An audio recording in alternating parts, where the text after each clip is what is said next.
My name is Anita Jóri. I'm a research associate at the Leuphana University of Lüneburg, and I'm also the curator of this afternoon of the Research Networking Day. What is this Research Networking Day about? It is an exchange platform for students and researchers from different graduate and postgraduate programs in the fields of audio, arts, media, design, and all the related fields of study.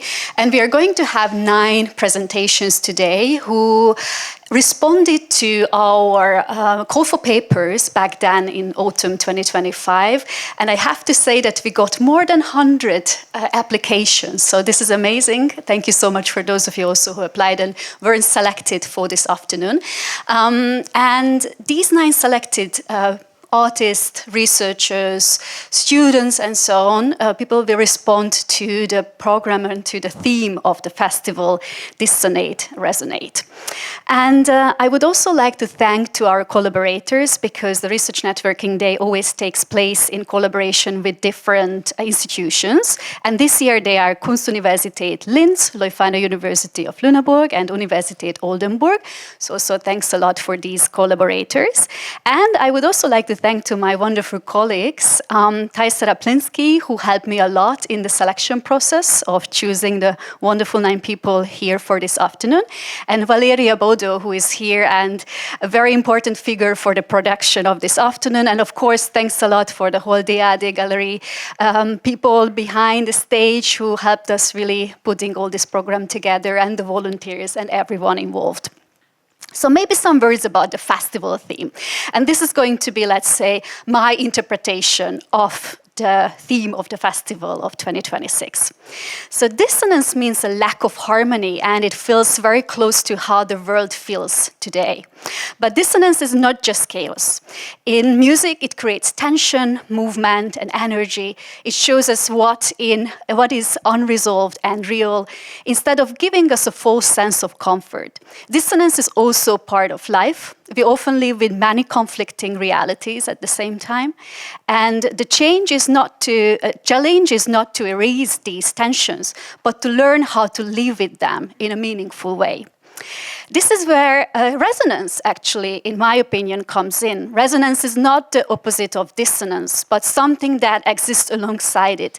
It happens when we truly connect by listening, being open, and allowing ourselves to be affected by others.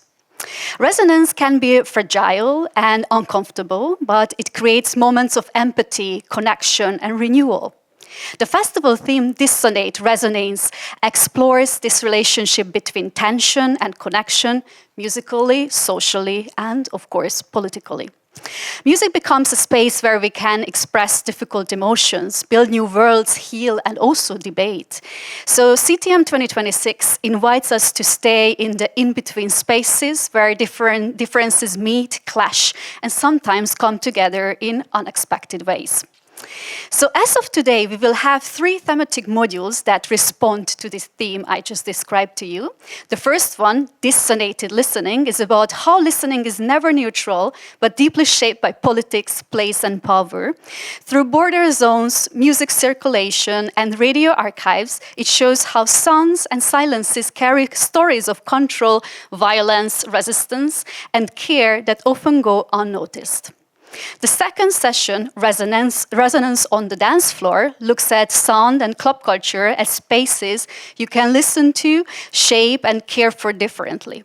From tuning into hidden canal sounds through dub-style listening to DJs using spatial audio to physically move sound around the room, and rethinking dance floors as shared, respectful social spaces, the talks ask how sound changes how we listen to each other and how we are also infected by the actual political situation.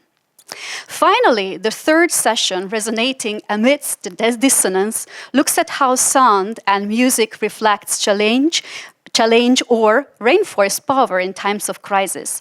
From anarcho-punk responding to nuclear disaster and state violence, to hygge shaping what can and can't be said in public, and critics of experimental electronic music going away from human emotion, the talks ask who gets heard and who is silenced.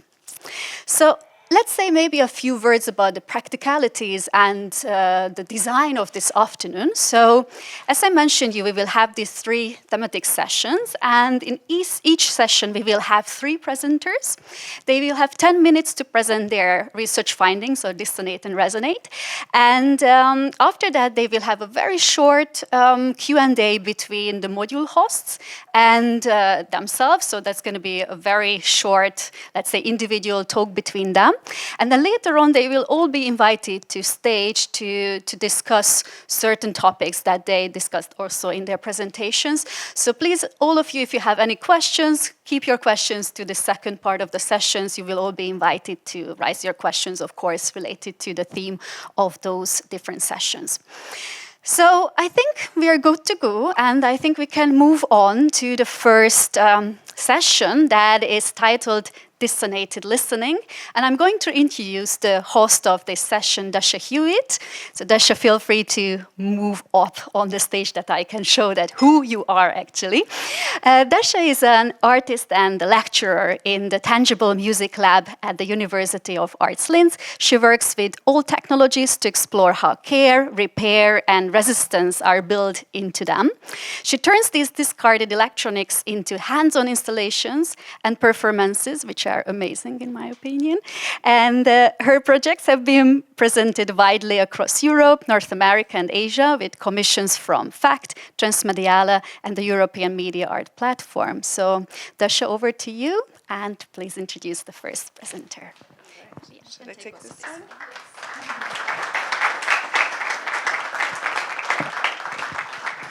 All right, so I'm looking forward to this. So welcome to the first module, Dissonated Listening.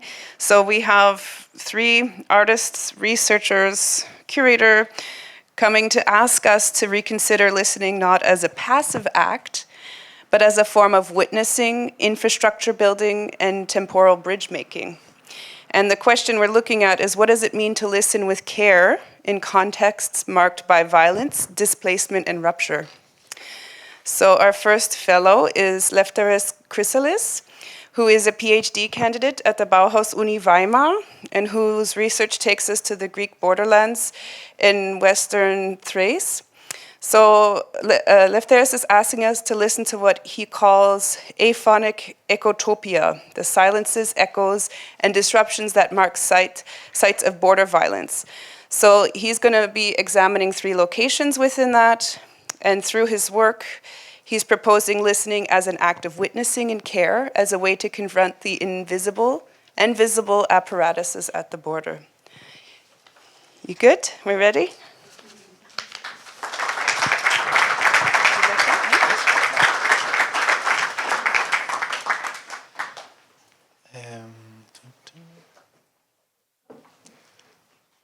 Cool. Yes. Hi. Yeah, cool. Thank you. I will start as a first topic with a little bit of a heavy topic that I would like to explore and listen together. So thank you for the introduction. And as was said, I am dealing with the Greek borderland. It's this yellow thing there. And in the north is the Bulgaria, Schengen zone, the EU, and in the east is Turkey. And the area is called Western Thrace. So in this, and now we will be listening a little bit on the back, a small recording from the wetland of Evros, a recording from 2024. So the whole region here is home of a mixed population, Christian, Orthodox Greeks, the officially, as it's called, recognized Muslim minority, including communities of Turkish and Slavic origin and Roma communities, and in the north, the recently recognized Alevi Bektasi community. It is also a landscape shaped by border enforcement, checkpoints, patrols, and Frontex operations. A passage for people attempting to cross, and a terrain of valleys, forests, and wetlands.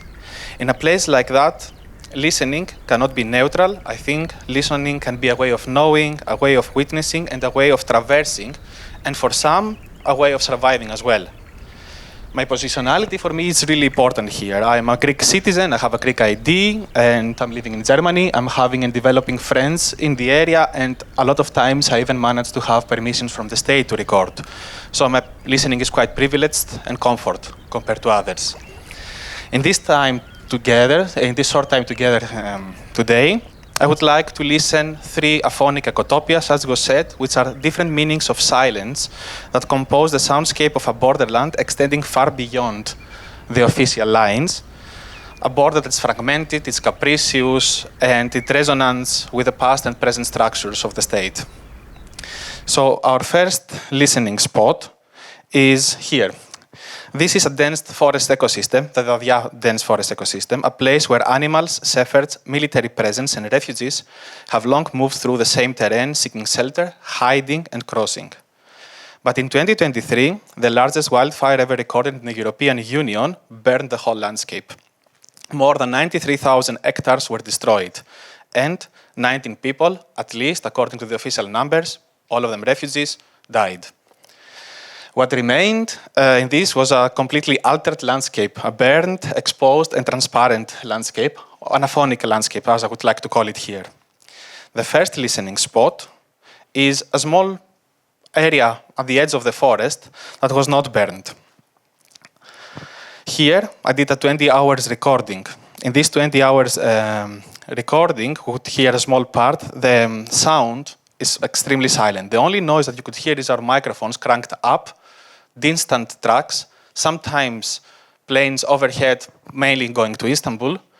And here there is the route A85, a European street that goes until Lithuania across the whole border. So the first listening, it's a forest that is still visibly there, but acoustically is completely empty.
I would stop it here to keep on the time. The second listening spot is a little bit further. If we move a little bit inside the burned forest of Dadia, here the wind is the strongest sound that someone could hear.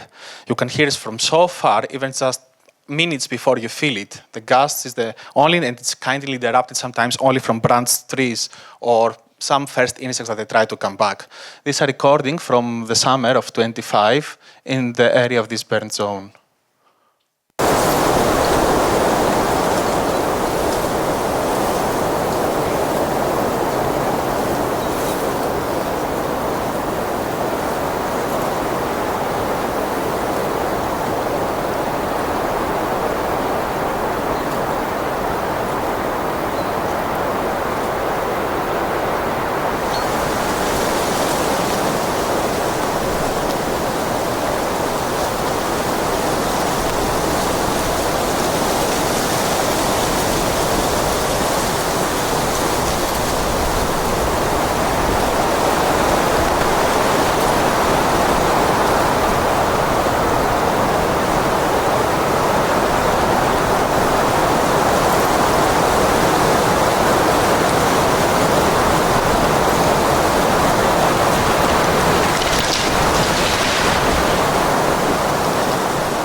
Leaving the burned core of the forest and moving a little bit towards the end, in this acoustic, completely transparent landscape, there was another sound that was emerged through our recordings for 6 months, once per month at the end, every last week of the month. And this was military tanks, military drills that they were acoustically audible for 20 kilometers away because the forest was burned. There was nothing else to absorb the sound.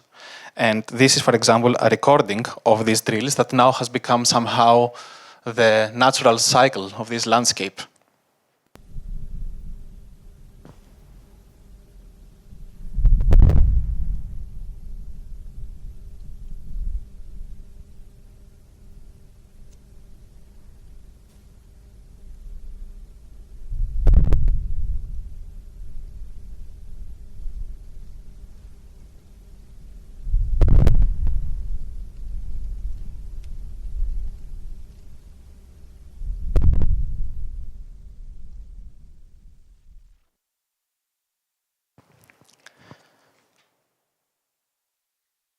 leaving the forest of Sidiro, the second spot for today, is a village called Mikroderio. This village once marked the administrative entrance of a so-called supervised military zone of the Greek state. Until the early 1990s, people living beyond this line, people of the minority, needed special permission from the state just to leave their villages. Today, the name Mikroderio appears again and again in reports of pushbacks and border violence. Refugees who cannot find shelter in the forest of Adia anymore since it's burned cross these areas of mountains, patrols, villages, and herds. So here, this is a drone recording from September 2024. It's a drone with a thermal camera equipped, circling across the night for 45-minute session each and coming back again and again, and kind of disrupting the whole silence of a normal summer Greek village night, but creating this unsettled soundscape.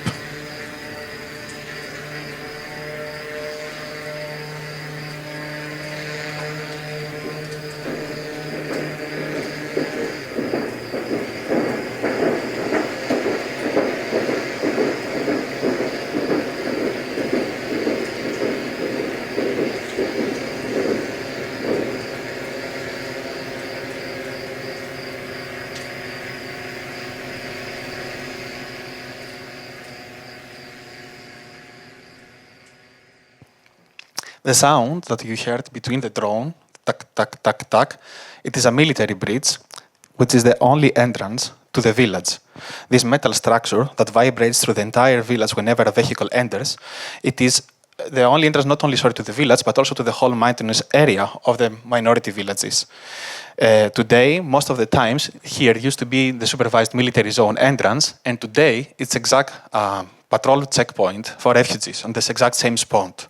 So I find kind of vibration of this bridge quite interesting that happens every day and for every year since decades, kind of signaling the border patrol, violence and the surveillance of the area.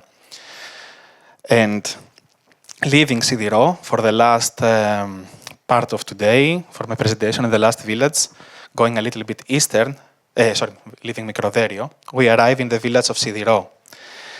Here, I encountered in the last 2 years of my research, even if, despite my short visit, the heaviest silence of all.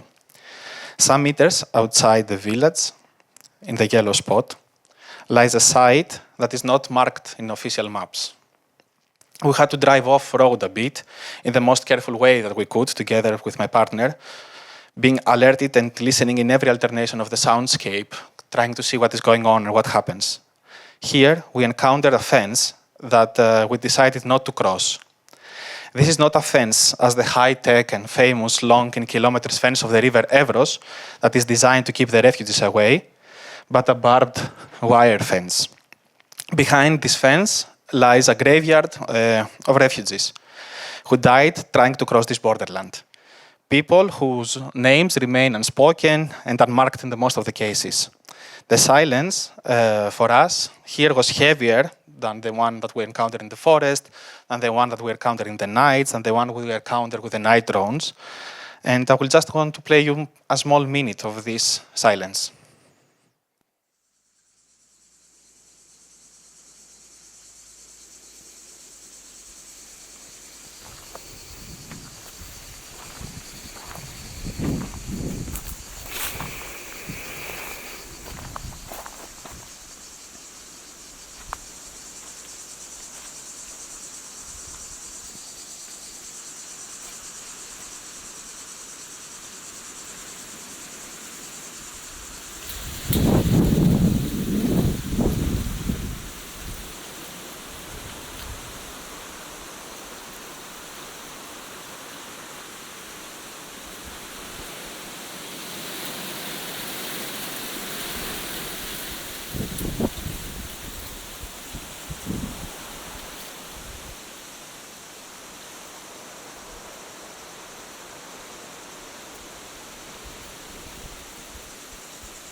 So yes, I just want to say that all these soundscapes, for me, they don't stand alone.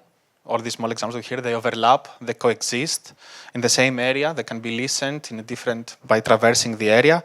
And I just want to say that listening, trying to attune to them, for me, I thought, or being attentive to this in a durational way, sometimes can reveal things that they cannot be easily voiced about the infrastructures and the state, surveillance, violence, and control of the area. That's it. Thank you.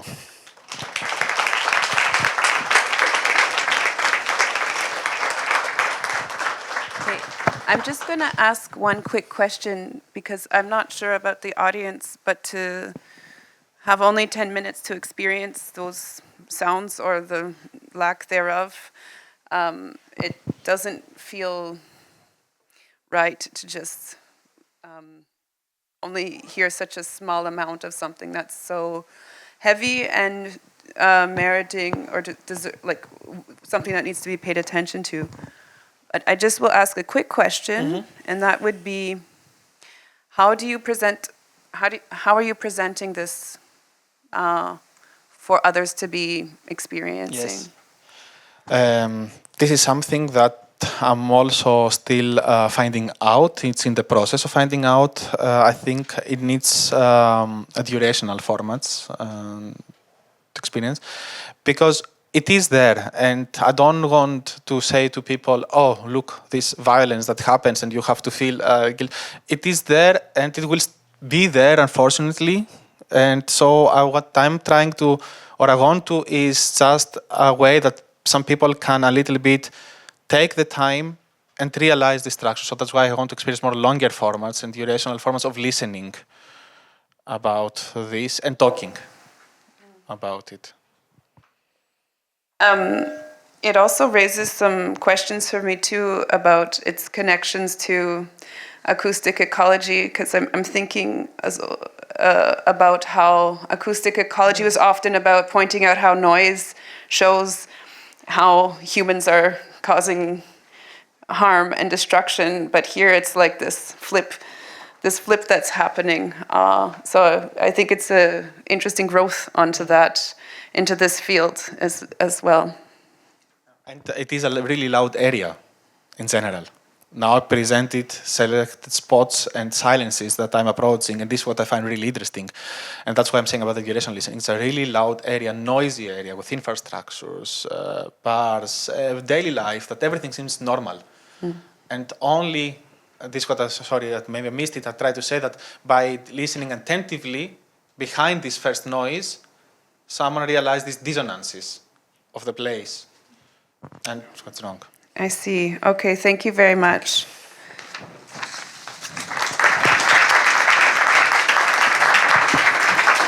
So our next fellow is Federica Notari, who is a researcher and curator at the New Institute in Rotterdam, right? Okay. And your project, Through Sounds, asks a deceptively simple question, which is, where do we listen? And Federica shows us this question can open onto complex infrastructures, concerts halls, raves, streaming platforms, bootleg CDs, all of which shape not just how we listen, but the texture of sound itself. So her work is looking into the fragility of listening spaces and their entanglements with economic and political forces. And we're going to hear maybe a little story about a Daku CD. And she's also publishing Clipping, which I got a copy of, which is named after the sonic phenomenon when sound exceeds its limits, and it captures these ephemeral practices in print. So yeah, thank you for the gift. All right, take it away.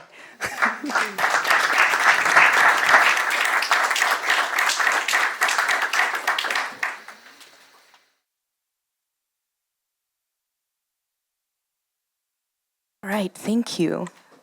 Thank you so much to the CTM team for making today possible and hosting us here in Berlin. As mentioned, I'm Federica, and I work in the research department of New Institute in the Netherlands. The New Institute is the National Museum for Architecture, Design and Digital Culture. In 2023, in my role as researcher there, I initiated a project and program called Through Sounds, which is what I will be speaking about today. Can everyone hear me? Is this sound okay? Before moving on, I just want to share that while I resonate a lot with CTM's long-standing legacy in the music scene, I do find it dissonant that the festival continues to host events at Berghain 3 years into the cultural boycott. And as I have a chance to speak here today, I do ask that CTM cut ties with Berghain. And I hope that is all I will say on it and move to the presentation part. So thank you. A little bit nervous to do that and also nervous to be here in these times, but yeah. Through Sounds explores sonic infrastructures. These are the conditions that shape how we access, transmit, and gather through sound. These infrastructures influence not only the way that we listen, but also the very texture of sound itself. The project brings together practices that ground discourse of sonic cultures, listening spaces, whether concert halls, rave, or street boombox digital platforms, are increasingly fragile while entangling them ever more deeply with the digital sphere. Existing often in legal gray zones, these cultures navigate frameworks of event permits, copyrights, and piracy. When thinking about starting a program within a museum, I was inspired by both my experience of hosting club nights and by finding myself interfacing with municipalities, permits, and social discourse around the dance floor, as well as my more private listening habits, rediscovering old CDs and playlists and illegally burned CDs. In particular, I was drawn back to the CDs I had collected while living and growing up in China in the early 2000s, known as Daku CDs. My first relationship with music played through my CD player was tied to an infrastructure that went beyond the sonic. It was tied to the global market, one that China opened up to towards the early 2000s. The Daku CDs were foreign releases sent to China for recycling after the country economically opened up.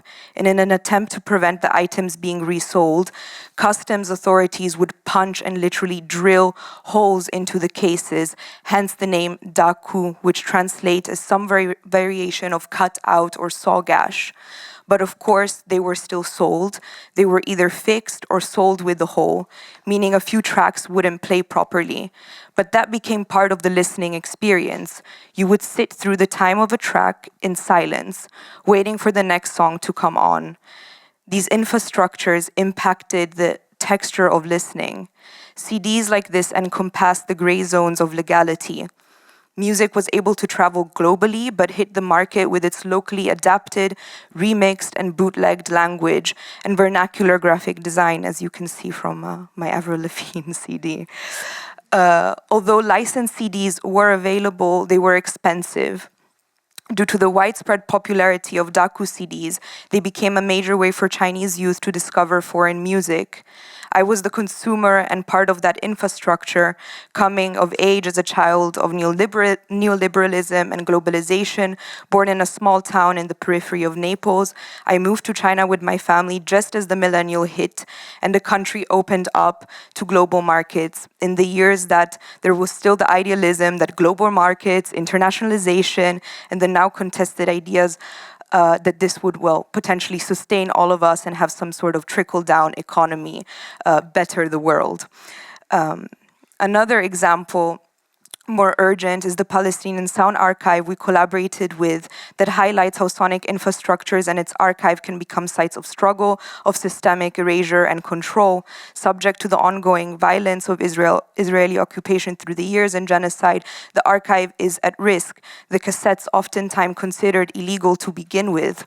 The very conditions of sonic preservation and access here are political, fragile, and deeply entangled with questions of survival, memory, and resistance. And lately, of course, we've all heard, and bearing with the time, about Spotify CEO. These questions of where do we listen are really where the project is bringing in also other voices to answer these questions with it. So, I want to quickly talk about what it means to host research within a public cultural institution. And oftentimes it's not so glamorous. It is to edit, to organize, to plan, to email, to facilitate, and practice public forms of research.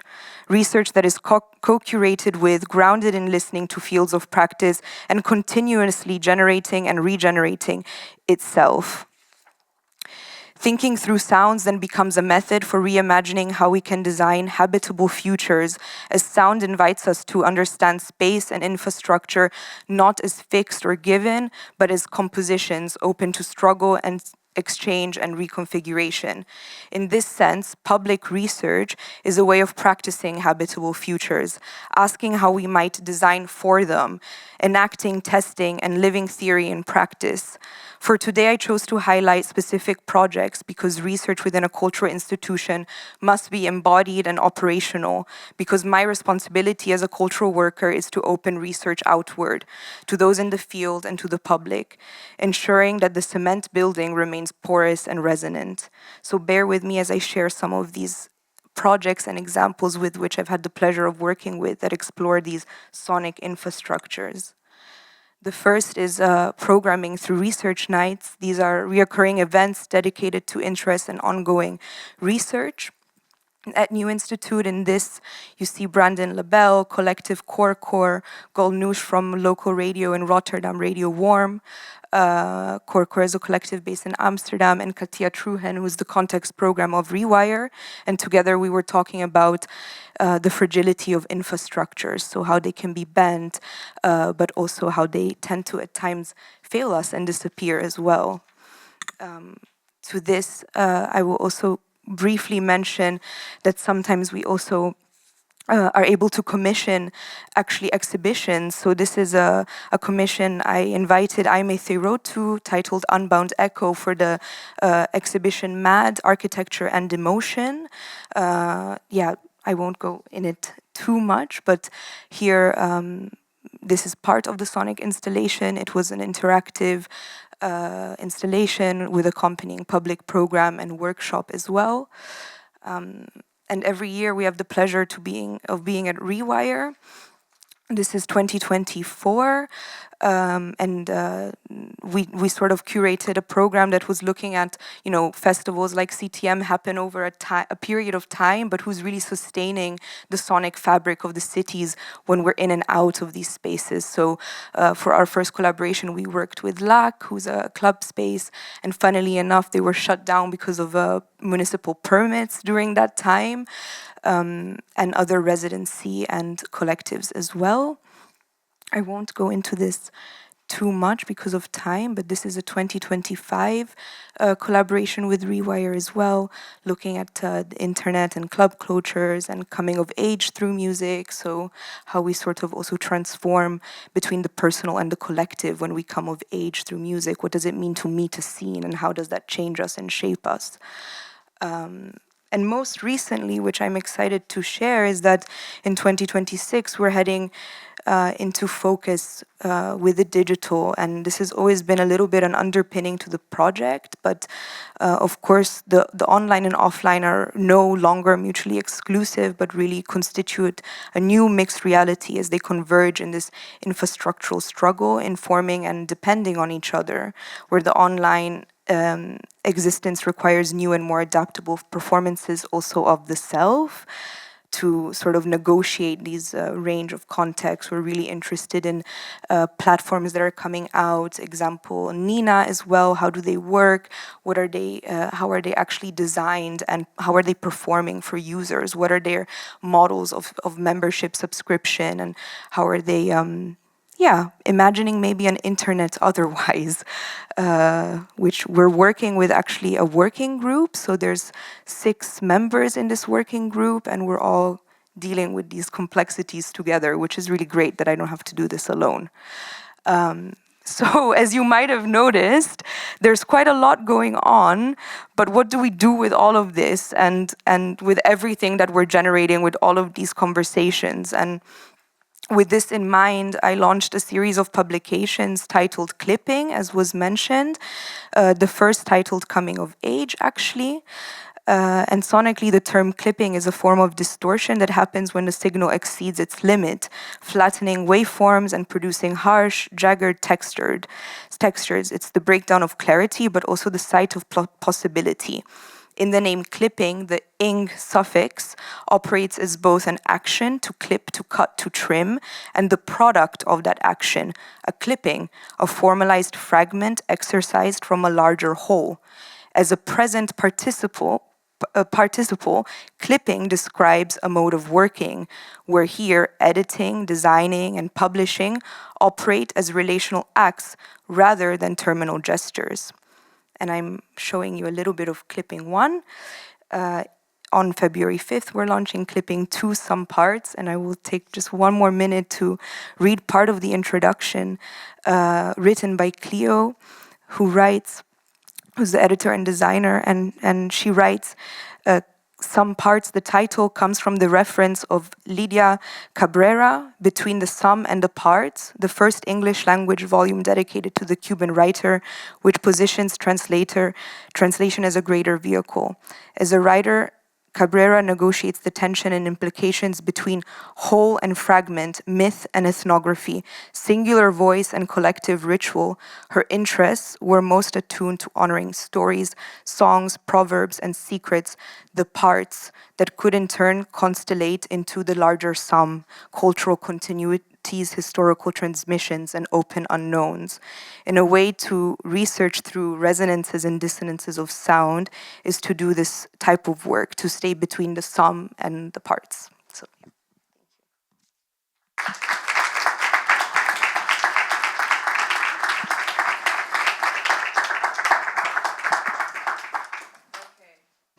Federica, the first question that I'm sure everybody is like dying to ask is, when do you sleep?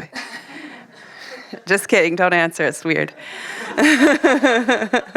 You packed a lot into 10 minutes. There's a lot of, like, it's an epic adventure that you're on. And it's great to see the community that you have around you at the new institute. It's really cool. Okay, so I have a few questions. Okay, maybe I was really taken by the bootlegging concept, because when I'm thinking about it, this is like a way to get something that you want that you're not supposed to have, or you're not allowed to have. I wonder, right now, as far as bootlegging goes, what are some of the things that you're really drawn to, and how is it happening? I mean, I think everything that I do is a bootleg, right? Like, I'm constantly, it feels like my job is to remix and bootleg in a way. But as in my personal taste, like, what am I into lately? Like, music-wise, or any, just go with it. Bootlegging. Okay, yeah. I think 2 minutes. I mean, not one. Yeah, I think the first thing that comes to mind is that we are looking for ways of bootlegging the worlds that we're building. So I always say that Through Sounds is almost an exercise of world making, world glimpsing, world imagining, or even just testing out, not speculatively, new models for operating within cultural institutions, within our listening habits. And there's a lot of people, I mean, Nina is a very good example of that are trying to do that. We realize we want to be online, we want to listen to music, it's comfortable to stream music, but maybe we don't want to adhere to certain infrastructures that, aren't doing artists justice either. I mean, Spotify, before the whole tech defense thing, was never really paying artists anyways. So these are just some of, I think I'm interested in this sort of, these on-the-ground realities and what does it mean to bring them into cultural spaces, Why do we even call it bootleg? Like, what's this origin here? Why is it bootlegging? What does it have to do with boots? The boot, actually, I don't know. Do you? Does anyone know the etymology of the bootleg? Okay. Maybe it's about boots. Yeah, these boots are made for walking. Yeah. Okay. So everybody likes good boots, especially when there's ripped off music involved. Thank you. And now I'm going to introduce our last fellow.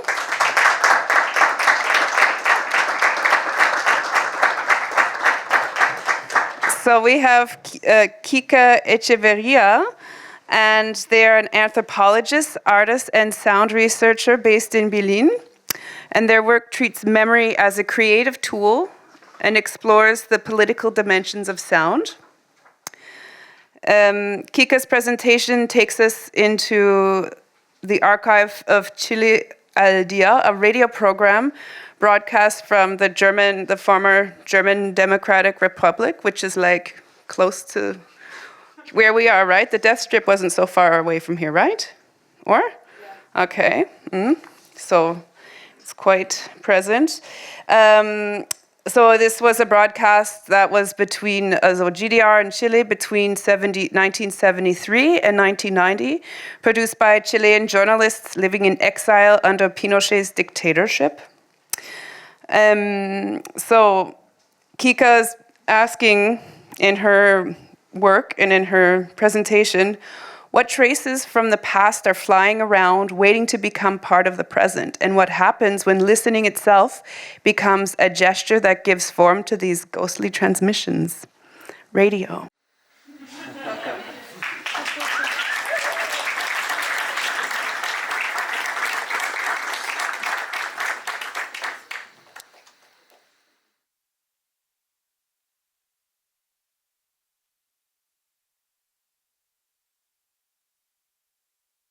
So thank you for the presentation, Darsha, and also for the invitation, and thanks to my friends who are here with me. So, as Darsha said, Chile al Dia was a radio show broadcast via shortwave from the 1973 to the 1990, originating in the GDR and directed to listeners in Chile during the years of Pinochet dictatorship. The program was created by these journalists from Chile living in exile and working in collaboration with the Latin American redaction from Radio Berlin International, who was also transmitting to other parts of the world. And these transmissions included interviews, political commentaries by figures central to the resistance, reports on international initiatives supporting Chileans against the dictatorship, as well as testimonies of human rights violations, and also the international support that was happening during that time. Today, this archive, and you can see here parts of the archive, resides in the Deutsches Rundfunk Archive in Babelsberg, that's outside of Berlin, and it comprises sound recordings, like this one, it's like a magnetic tape, and also written parts that you can see in the left side of the slide. So now I will share part of my experience with this archive.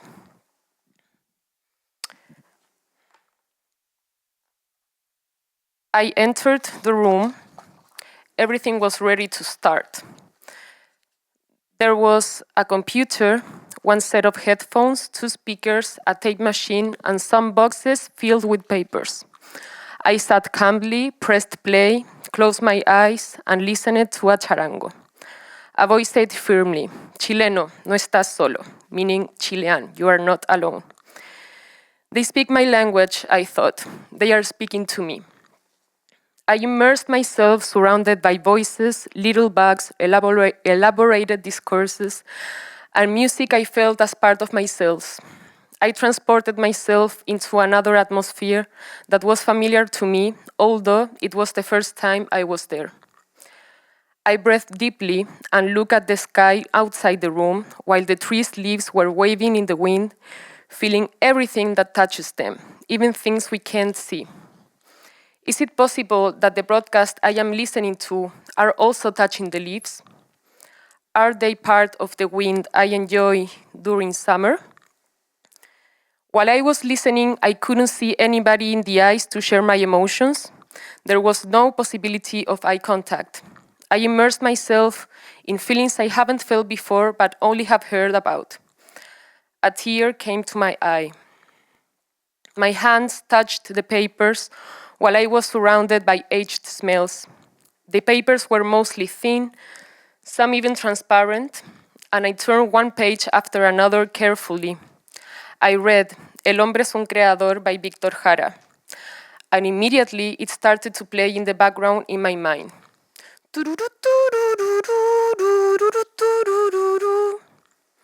Then a passionate, direct, and political commentary by the journalist Victor Viau started to unfold. You care for nothing, human monster. All of humanity rejects you as the most repulsive being, murderer Pinochet, he stated. I wanted to hear his voice. I read, I listened. Then they talk about their visit to Optima, a typewriter factory in Thuringia. Its workers donated 7 typewriters to the Chilean journalist from Radio Berlin International. The workers stated, the written and spoken word must also be understood by many people. Seen in this light, the additional production of typewriters means a contribution to this fight. Later, I found myself ruminating on these transmissions, their content, and their sounds. I arrived home and started talking about what I had listened to with my partner. Yet, I suddenly stopped. What happened, he asked. I was certain that I had listened to that broadcast, but in fact, I hadn't. I had read the manuscripts, so I realized that thanks to the typewriter's gift, I was able to listen to these manuscripts. I read, therefore, I listened. I listened to hours and piles of manuscripts with pen marks on them, traces of corrections, handwritten calculations of the broadcast minutes and possible decisions made by hand. I played and listened to the recordings and documents repeatedly, recognizing voices, speeches, and songs. I kept listening to these voices and the music that accompanied them, vividly, as if I was there, working with them, broadcasting, being part of discussions about what to tell, how, and when.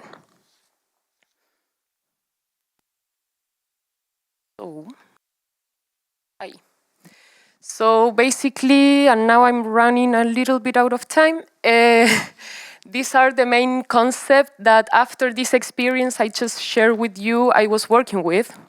So we have this idea of differential listening, the idea of past reverberations, and also the idea of radio as resonance. So basically what I'm proposing is that considering the shift that I had in my listening from listening instead of the sound parts of the archive, but the written parts of it, I realized this could be understood not merely as an archive, but also as a radio out of time with the capacity of transform our listening experience. So differential listening, it's important here because in a way it takes care of the internal orality that we have while we listen to something. And this listening doesn't have to be only to a sound, like a sound-based reproduction technology. It could also be a written text. So this also gives space to the voices that are inside of our minds. So that's what I mean about with internal orality. And it also proposed that that doesn't make sense, this binary such as real or unreal, because if I already listened this inside of my head, in spite it was not a sound-based technology, it's still happening, no? And something important about this concept is that considering listening also as a practice of resistance and considering also the political aspect of it as a way of survival that I think we all have already talked about.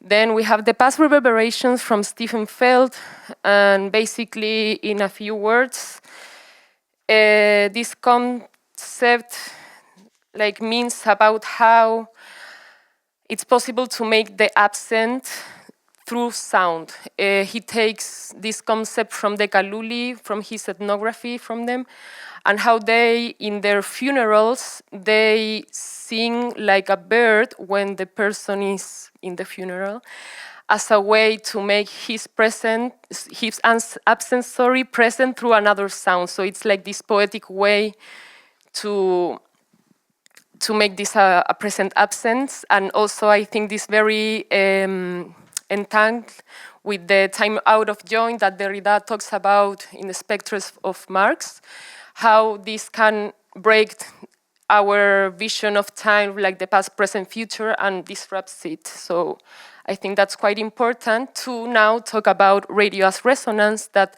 Anna Fries developed.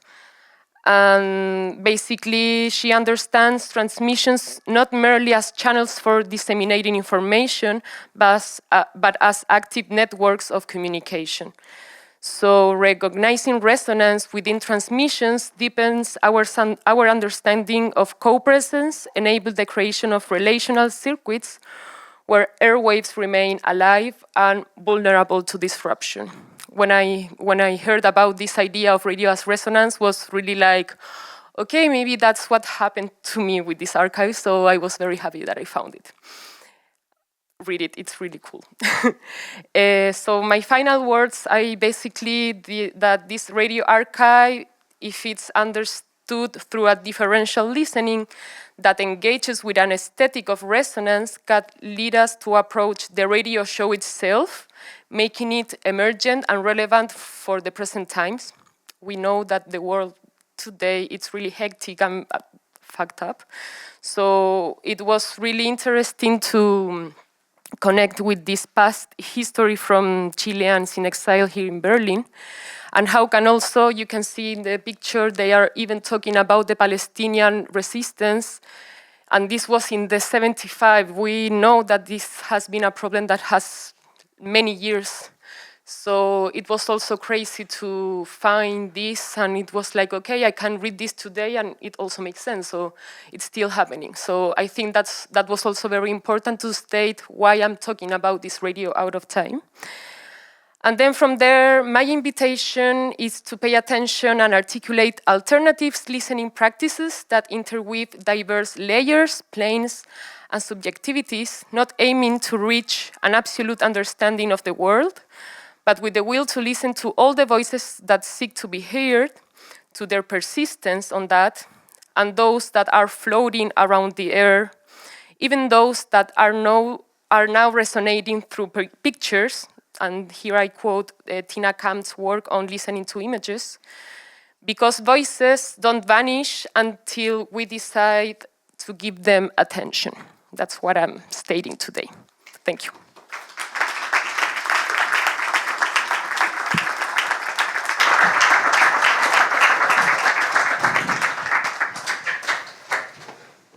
Okay, that was wonderful. Thank you so much, Kika. I'm going to ask Kika maybe one or two questions, and then we're going to get like everybody back on the stage, and we're just going to see how we go. How am I holding the microphone? I was told before that I was like doing it wrong. It's not as dynamic as we think it is. I really appreciate your storytelling with your drawings. Beautiful. I wanted to ask you actually, can you describe your journey into finding the archives and this experience that you had? Because you talk about this listening shift. I just want to, I want to picture, I want to see, I want to know more about that. Well, first of all, thank you to Elisa. I think she's there, but she's the one who did the stop motion. Is she there? Elisa, raise your hand. She's in the nice. back. Bravo, nice bravo. Yeah. I mean, it was crazy because my background is in anthropology. So every time I confront an archive, it's very like, I want to know what happened. You know, like more like into the content of the archive. But when I heard about this archive, I was more like, I want to know what is it about? Like more in a, I was kind of like, I didn't have any expectations about it. I was more like curious. I didn't have any project, like I was just like, I want to go. So I went, and that led me to feel the shift in my listening, because I was not craving about information, if you know what I mean. Like, I don't know, as a social scientist, when you start a research, you have your objectives, you have very clear what do you want to grasp for your research, or because of the methodology, whatever. But this time, I would say it was the first time I didn't confront an archive or something like information in that way. So basically, I think that's why I was so like touched by this experience of, okay, first I decided to one day that I was not gonna listen to the sound archive, but the written parts, because I could also see how there was somebody else touching those papers back in the days in the exile. And that's inevitably for me to feel like very like emotional, because it was very hard times. And how also they create this space to have people that flew away from Chile, escaping from the dictatorship, and have the space to talk about that. And also, as a millennial, was very crazy to know that it was possible and is still possible to transmit in shortwave, and how that, okay, it's not the best quality of sound, but it really travels around the world. And that was insane. And it was like, okay, maybe we could drop a little bit internet and coming back to this technology, you know? Yeah, I think that's mainly my journey. I also love shortwaves because they're just like bouncing them off of the ionosphere. Yes. And sometimes this is the one connection people had to something outside of their oppressive scenario that they were in. To have their voices heard back, yeah, very special. And it was something beautiful about that, because Sergio Villegas, who was the director of this show, this broadcast, he has a text where he talks about his experience with this. He wrote it in 1983, I think. And he talked about how they didn't know in the beginning if somebody was listening to them, but they kept continuing like to broadcast till they received like some months after a letter for some Chilean in the very south of Chile, like, I'm listening to you, like, keep going. So that was like, when I read about it, was really like, wow. And that's why also I named the presentations the voices that wait, because in a way they transmitted, they sent this to the ionosphere. And let's see if somebody is gonna hear it or not. And I would say that also those voices are still there, expanding in the universe. And just to think about that, it's like, wow, you know. As like a young emerging nerd in my early days, I was really also just felt really excited and empowered by the small amount of tinkering one would need to do in order to just make some interventions on radio, whether that's like moving around it, it's like, oh my God, it's like a mini weird theremin, or like connecting to the in between the frequencies and whatnot. And a term that I learned about reading some of these really old radio craft as like magazines was this idea of exploratory listening. So you're not necessarily going for one thing, but you're exploring the waves. And sometimes it's also about seeing how far you can connect with some other like nerd on the other part of the planet. And it's kind of, the fidelity is not so great, but you're helping each other technically to make a connection. And so I think all three of the presentations today mark some form of exploratory listening, not where we're necessarily saying this is what we should be, this is what people should be hearing, but open up your ears. So then maybe we come back all together. They didn't put these mics here for no reason. Well done. Thank you.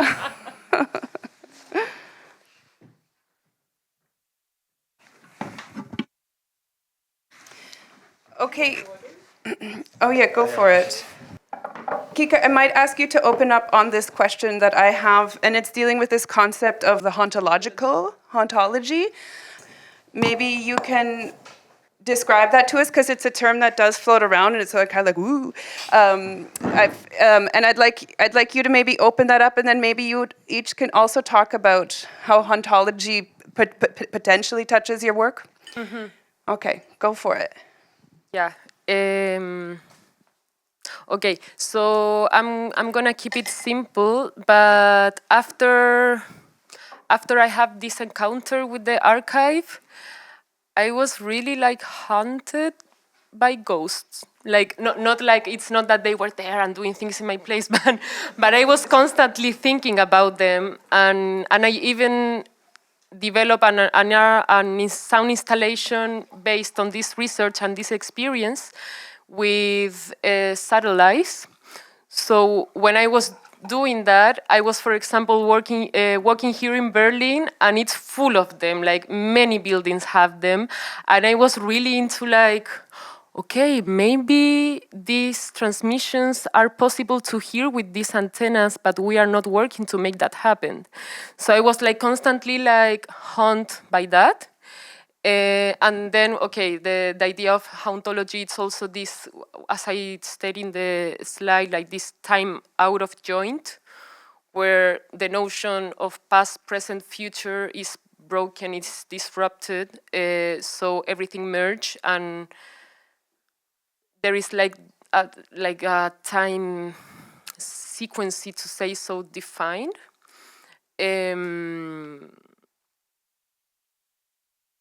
Yeah, I don't have more words for that. We can pass that along, and then if you want to return back to it, we can. Yeah? I think maybe just briefly to add, for me, it's also really about the traces of archives and how we reactivate them as well. There's different ways that you can think about sonic archives. It's also interesting, like sometimes I really like your presentation because text also has sonicities to them and something auditory in it, even if it's just the internal voice of reading.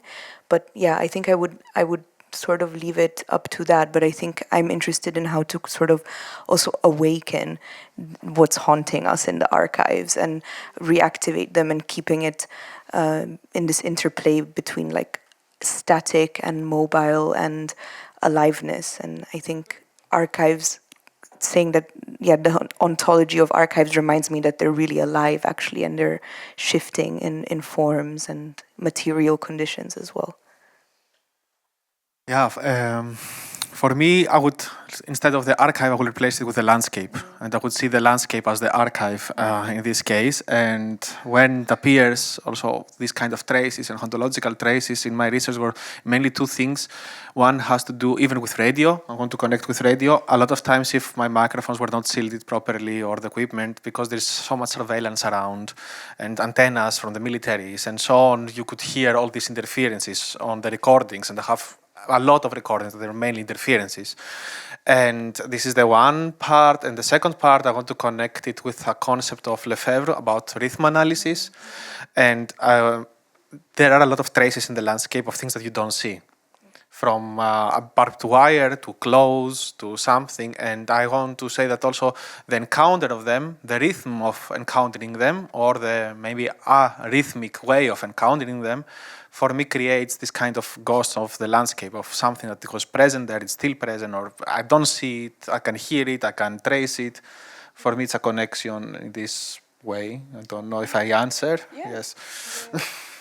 Just to add a little bit, it's I think a matter, like, I think it's a mindset in a way that things are not static, and to be open to that, I think what makes sense to talk about hauntology.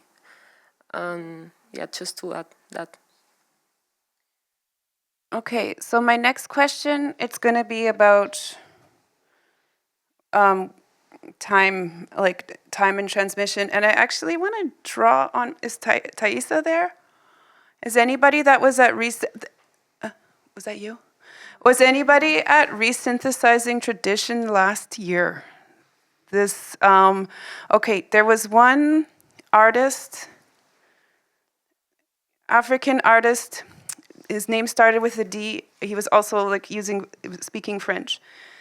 But one of the topics that kept coming up I just feel bad, I think his name started with a D. Maybe somebody will know. One of the topics that was coming up often was this idea of performing and making music with one step in the present, moving forward, and one step in the past. And this was often connecting to ancestors. And this one artist, he, using basically nothing, would build instruments and there was masks involved. And his story that he was telling was about how his grandmother taught him how to drum and I believe sing. And he was on the stage and he started to drum and he had his head down and then he put the mask of his grandmother's face. So that was facing us. And I really felt like I was in this space of hearing something from the past and being in the present. It was super powerful. And I wonder, in this context, we're talking about time in transmission. And I'm wondering, what does it mean to listen to something that is both past and present? Take it away. Federica. Yeah, why not? What does it mean to listen to something that's both? I think, I'm interested in how these things collapse into each other. That's also part of, I guess, your question and the performance that I wasn't there, but sounds like that's what they were exploring, a sort of collapse of the two. I don't know if I have an answer. The only thing that comes to mind is, like, are we listening to the present even? Like, how is the past coming back into our present? And it's not to be pessimistic, but it's like, yeah, I don't know. This is a little bit my first response. If I may add something, I don't know if it's also a good answer on that. I always have in my mind a friend of mine, a great artist, Masimba Huati, always talks about this idea of continuum. And I see it like that because also time, it's not a groundbreaking idea, it's relative. So, I mean, different subjects, different backgrounds, different structures consider and perceive the time on a completely different way. But what remains is this continuum of actions, of structures, of infrastructures that we could sometimes see, feel, listen, and I feel that it's not about, I don't consider it as past and present, but as the continuum, in my case, the continuum of the borderscape, let's say, or the continuum, I don't know, I don't want to put words on your mouth, but yeah, this, I would see it as that. I think there is also something about rhythm. I've been thinking about this for a long time, that, for example, with this archive that I presented, I wasn't able to work with the sound files because copyrights and blah. But what we did with two friends of mine, it's that from the written part, we recreated we activated the archive by producing the sound again, when we recorded again the content of the manuscripts.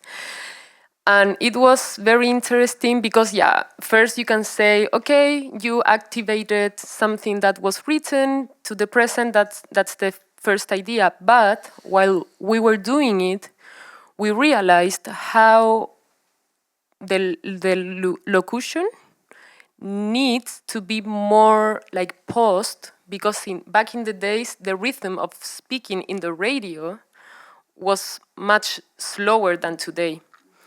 So that was very interesting regarding this connection between the present and the past, because how you perform the time could say something about from where are you standing.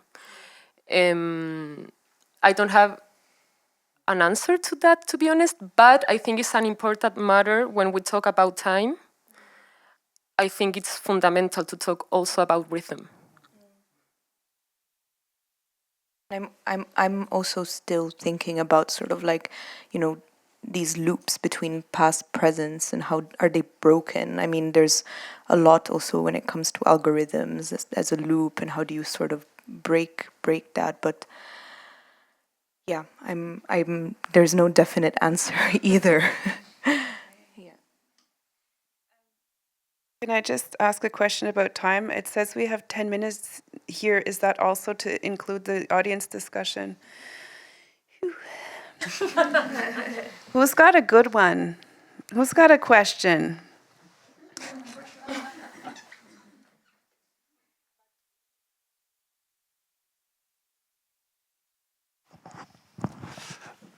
Thank you for the nice presentations.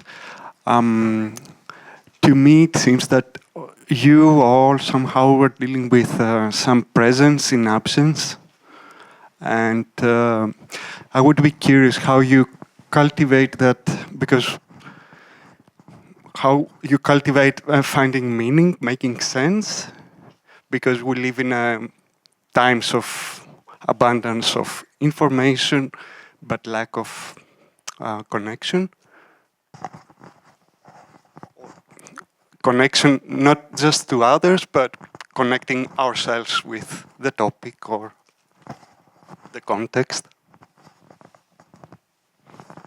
So how to cultivate that? How do you cultivate the connection? Or yeah. And also in these times of a lot of information. Yeah, so I mean, I can say only about a specific concept that for me it's from the beginning inside, and actually that's the main reason why I started this research. It has to do with the information that we get, and the information sometimes is based on our circle. It's based on the people who have similar ideas with us, similar kind of practices, and so on. And for me, it was always this idea of listening with humility, a concept that I explored through Lea Basel. And what does it mean to listen ideas, information, things that they are going beyond my understanding and beyond the structures that I can comprehend. So that's why I visited also this border. It's the border of the country that I'm coming from. But the information that I had was mainly mediated through media, school, and so on, my parents and whatever. And I was confronted with ideas extreme. People locals who are facing the refugee crisis, and they have different ideas than me. Everyone can imagine.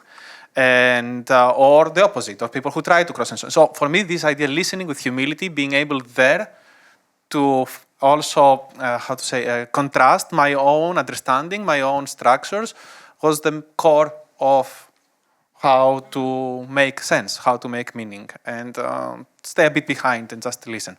But maybe, Yeah, I like the format of that answer, but also trying to answer it from where I'm departing with my research a bit is, of course, operating from a cultural institution, also being a civil worker in some form of way.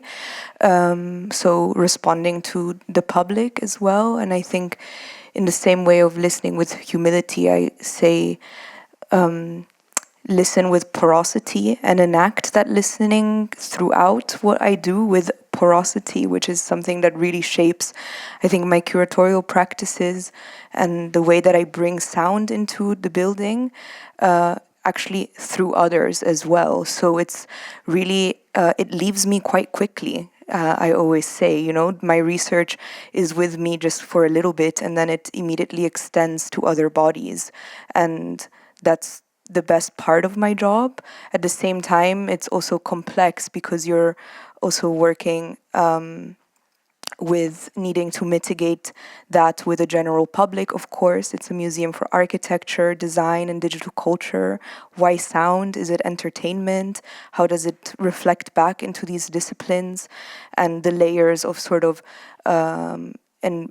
negotiation and interaction there become really important. And I think that's something that is a little bit maybe less glamorous of doing research work, which is we deal with bureaucracy a lot of the time, and it's just part of the reality. I mean, like getting permits to access on the ground, but also to have access to archives, and then how do you reproduce these archives, kind of bootlegging them, I hear. So it's really interesting in a way, yeah.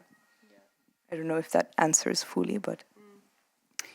We've got time for one more question from the audience here. Hi. Hi, thank you so much. I unfortunately had to miss Federica's presentation, so I'm sorry I will not ask you a question, but it's not for the lack of interest. Yeah, I have two questions, one question for Lefteris and one question for Kika. For Lefteris, one is like my personal and another backup question. Like my personal question would be like I've tried to look for the usage of long-range acoustic devices, because they've been bought in 2021 by Greece, and there was a lot of like noise around that and some things that are bothering people in the villages there, blah, blah, blah. But then there is no information since 2021, which I find crazy. And like you have some access, so I would be curious about that, and if you have any information. And backup question for you is like, I really like how you engage with quietness in your presentation, because it could be a very loud way of thinking about borders and sound, and I really like. So if you wanna like say more on that, that would be great. And for Kika, yeah. Can we answer those? Can we answer this one of course, first? of course. Because this backup question was sneaky. I never heard of a backup question before. I will be brief. I will be really brief, so there is time also to ask Kika. First, about the long-range acoustic canons. I have also read the articles and know that the Greek state have bought these canons. They say that they never use them. I am not the best one to reply on this, because I'd never heard from the people there. There are other researchers, and I know from the forensics, for example, that they do this work, and like Stefanos Levidis works at the border. I'm sure he is more able to reply on something like that. Now about the silence. And yes, I approached it with silence, because the first two phrases that I heard about there was like, this is a really loud place by the locals, the whole area. But no one talks about it. No one talks about anything. Everyone talks about everything else apart from the border and apart from what is happening. And it's loud music between different bars and the lawyers, and everything is constantly loud. But no one approaches why all the structure, that all the life is shaped like that. So then I got into this idea of there is a silence behind this loudness. And then a friend of mine from the minority and a journalist, Mustafa, he said the great thing. He's like, you never talk with a minority with a microphone, they will never talk to you, just try it. So then I found this idea, there is also another silence there. And this is how then becomes kind of a concept for me that I'm still exploring in this area. Okay, thank you. Kika, do you mind answering the question later? Sorry. Okay. You just come right up after the thing, and then I'm also curious to hear what it is. But that wraps it up for our first module. And I just want to say, Lefteris, Federica, Kika, wow, thank you so much for sharing your research. And didn't get bored once. I've got a lot to think about. I also think this was a really wonderful panel put together. So thanks to Anita and Thaisa for bringing this all together. Yeah, really happy where our field has gotten so far, and just happy that this space exists for us to be learning more about broadening what we're thinking about when it comes to sound. Small thing. Okay, small thing. Very small. Someone's got a small thing to say. Just a footnote. I want to share with you that the research that I presented was part of my master thesis, and I studied in the University of Arts of Berlin, the Sound Studies and Sonic Arts program. And this program today is facing its closure without any big arguments. So if you don't know about this, I have the open letter available here, printed. You can sign it. It will be very appreciated for all the people from Sound Studies. It sucks. So please just come to me and we can talk and I can tell you more about it. And thank you for the space to mention this, because I think it's important for the Berlin landscape regarding sound art. That's it.